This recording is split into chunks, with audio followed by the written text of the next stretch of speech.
Danny Dyer, the celebrated British actor known for his no-nonsense demeanour and outspoken nature, has once again turned heads. This time, his fiery critique targeted none other than UK Prime Minister Keir Starmer, a man who, for better or worse, has been the face of Britain's political leadership for the past few years.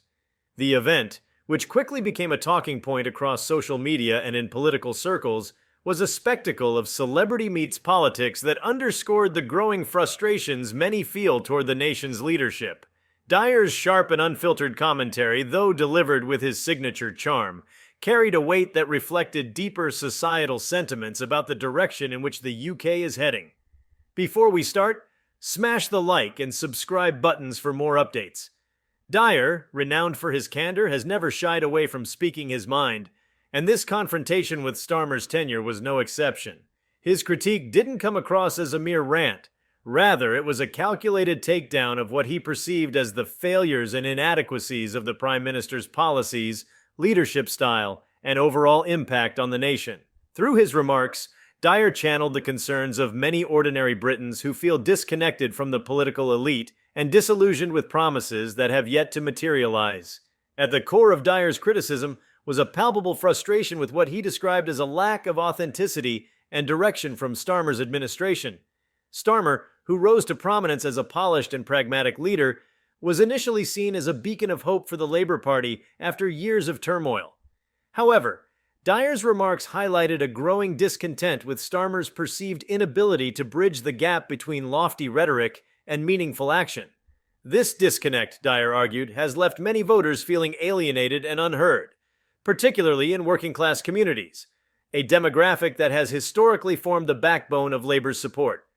One of the key issues Dyer raised was Starmer's handling of the economy, a topic that has loomed large in the national conversation as the UK grapples with the aftermath of Brexit, the COVID-19 pandemic, and the ongoing cost of living crisis. Dyer pointed out what he saw as missed opportunities to implement bold policies that could alleviate the economic struggles faced by millions. Instead, he accused Starmer of adopting a cautious and overly technocratic approach that, while perhaps politically safe, lacked the vision and urgency needed to address the scale of the challenges at hand.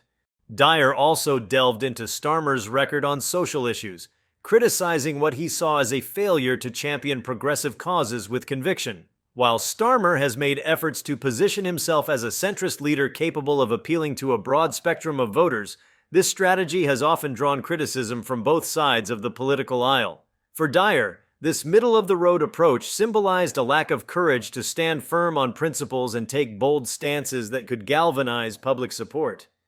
His remarks tapped into a broader critique often leveled at Starmer, that his leadership is more focused on avoiding missteps than on charting a compelling vision for the future. The actor's comments also touched on the broader question of political leadership and its impact on national identity. Dyer lamented what he saw as a drift away from the values of fairness, community, and solidarity that once defined British politics. He argued that under Starmer's leadership, the Labour Party has struggled to articulate a clear and inspiring narrative that resonates with the public. This perceived lack of direction, according to Dyer, has created a vacuum that risks leaving the country divided and disillusioned. Dyer's critique did not solely focus on policy failures. It also extended to Starmer's personal style as a leader. While Starmer has often been praised for his calm and composed demeanour, Dyer suggested that this approach can sometimes come across as aloof and disconnected from the realities faced by ordinary people.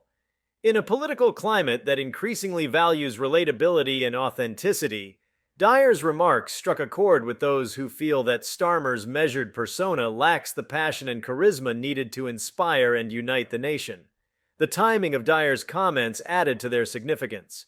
With the next general election looming on the horizon, his critique served as a reminder of the challenges Starmer faces in convincing voters that he is the right person to lead the country. While Labour has made gains in the polls, the path to Downing Street is far from guaranteed, and Dyer's remarks underscored the lingering doubts many have about Starmer's ability to deliver meaningful change. For a party that has spent years in opposition, the stakes could not be higher. And Dyer's critique highlighted the urgency of the moment. What made Dyer's comments particularly striking was their resonance with a broader cultural critique of British politics. His remarks reflected a frustration with the political establishment as a whole, not just with Starmer, and underscored the growing divide between politicians and the people they serve. In an era where trust in political institutions is at an all-time low, Dyer's candid critique served as a powerful reminder of the need for leaders who can connect with the public and address their concerns with sincerity and urgency. Dyer's takedown of Starmer also reignited debates about the role of celebrities in politics. While some dismissed his remarks as the outburst of a populist provocateur, others argued that his perspective carries significant weight precisely because it comes from outside the political bubble. As someone who has built a career on being unapologetically himself, Dyer's critique resonated with many who feel that traditional politicians often lack the authenticity and straightforwardness needed to earn the trust of voters. The event itself was a vivid illustration of the power of cultural figures to shape political discourse. Dyer's critique dominated headlines and social media discussions, sparking debates about the direction of the Labour Party and the broader state of British politics. For Starmer, it was a stark reminder of the challenges he faces in winning over a skeptical public and delivering on the promises that brought him to power. For Dyer, it was yet another example of his willingness to speak truth to power, regardless of the consequences. The implications of Dyer's remarks extend far beyond the immediate political moment. His critique highlighted the need for a broader conversation about the kind of leadership Britain needs in the face of unprecedented challenges. Whether it's addressing economic inequality, tackling climate change, or rebuilding trust in democratic institutions, the country is at a crossroads, and the choices made in the coming years will have far-reaching consequences. Dyer's passionate intervention was a reminder of the stakes involved and the importance of holding leaders accountable. As the dust settles, one thing is clear. Danny Dyer's critique of Keir Starmer has struck a nerve.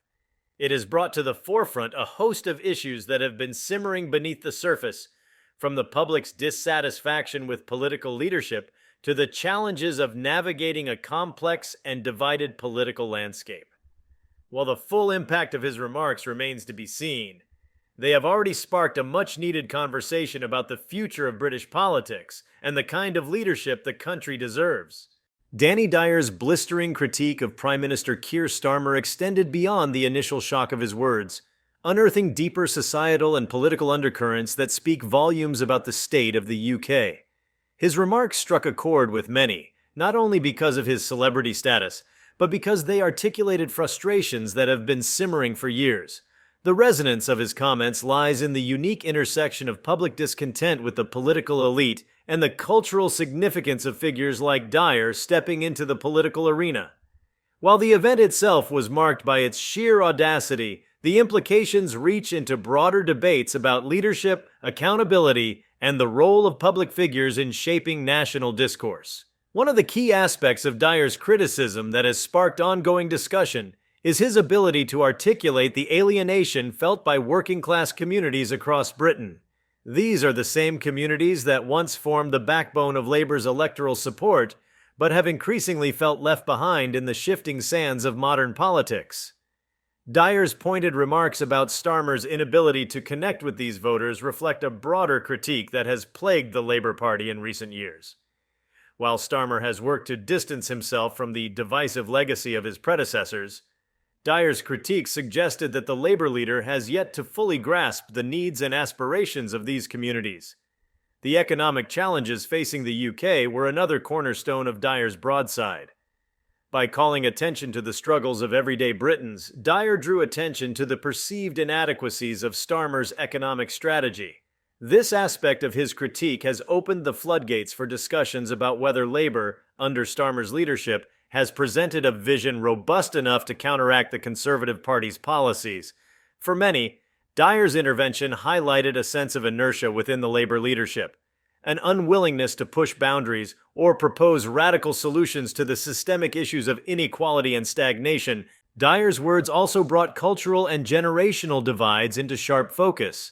His unapologetic style and fiery delivery resonated with younger audiences, many of whom have grown disillusioned with traditional political rhetoric. This demographic, often characterized as politically engaged yet skeptical of conventional politics, found in Dyer a voice that reflected their impatience with the status quo. Starmer, on the other hand, has struggled to capture the imagination of younger voters, often coming across as too cautious and restrained to inspire the kind of grassroots enthusiasm that defines modern political movements. Another layer of complexity in Dyer's critique is its implicit challenge to the concept of political centrism. Starmer's leadership has been defined by his attempt to occupy the political middle ground, presenting himself as a steady hand capable of uniting a fractured nation. However, Dyer's comments expose the limitations of this approach, arguing that the middle ground can often appear indistinguishable from inaction. In a political landscape marked by stark ideological divides, Dyer's critique suggested that boldness and conviction might be more effective than calculated moderation. Dyer's takedown also resonated within the broader cultural context of a Britain grappling with its identity. As the nation navigates the aftermath of Brexit, a global pandemic, and deepening economic and social inequalities, questions of leadership and vision have taken center stage. Dyer's comments touched on these themes, challenging Starmer to provide a clearer articulation of what he stands for and what kind of country he envisions for the future. This cultural critique was not just about politics, but about the values and principles that should guide the nation in times of crisis. The reaction to Dyer's comments has further underscored their significance. While some dismissed his remarks as overly simplistic or theatrical, others saw them as a necessary wake-up call for a political class that has become increasingly detached from the realities of everyday life. Dyer's critique served as a reminder that leadership is not just about policy proposals or electoral strategy, but about connecting with people on a fundamental human level. This emphasis on relatability and authenticity has become a defining feature of modern political discourse, and Dyer's intervention highlighted the extent to which Starmer has struggled to meet these expectations. The media coverage of Dyer's remarks has also played a crucial role in amplifying their impact. Headlines and commentary dissected every aspect of his critique, from its tone to its substance, sparking debates across television, radio, and social media. The widespread attention underscored the power of cultural figures to influence political conversations in ways that traditional politicians often cannot. Dyer's comments became a focal point for broader discussions about the role of the media in shaping public perceptions of political leaders and the extent to which celebrity voices should be taken seriously in these debates. The timing of Dyer's critique added another layer of urgency to its message. With a general election on the horizon, Starmer faces the dual challenge of solidifying Labour's position as a credible alternative to the Conservatives while addressing internal divisions within his own party. Dyer's remarks served as a stark reminder of the high stakes involved and the need for decisive action. For Starmer, the challenge lies not only in addressing the specific criticisms raised by Dyer, but also in using this moment as an opportunity to reframe his leadership and reinvigorate his vision for the country. Another fascinating dimension of Dyer's intervention is its implications for political communication in the digital age. In a world where sound bites and viral moments often carry more weight than policy documents, Dyer's critique exemplified the power of straightforward, emotive language to capture public attention. This contrasts sharply with Starmer's measured and often technocratic style, which, while effective in some contexts, can sometimes fail to resonate in an era defined by immediacy and emotional appeal. Dyer's ability to articulate complex frustrations in plain terms highlighted the importance of communication styles that are not only clear, but also deeply relatable. The public's reaction to Dyer's remarks also revealed a broader appetite for political accountability. Many saw his critique as a refreshing counterpoint to the often sanitized and formulaic nature of political discourse. In challenging Starmer directly, Dyer underscored the importance of holding leaders to account, not just for their words, but for their actions, or lack thereof. This emphasis on accountability resonates deeply in a political climate where trust in leadership is often in short supply. If you like this video, please give it a like and subscribe to our channel. Also, leave your comments below and tell us, what are your thoughts on Danny Dyer criticizing UK PM Keir Starmer's time in office? We want to hear from you. Thank you for watching and see you next time.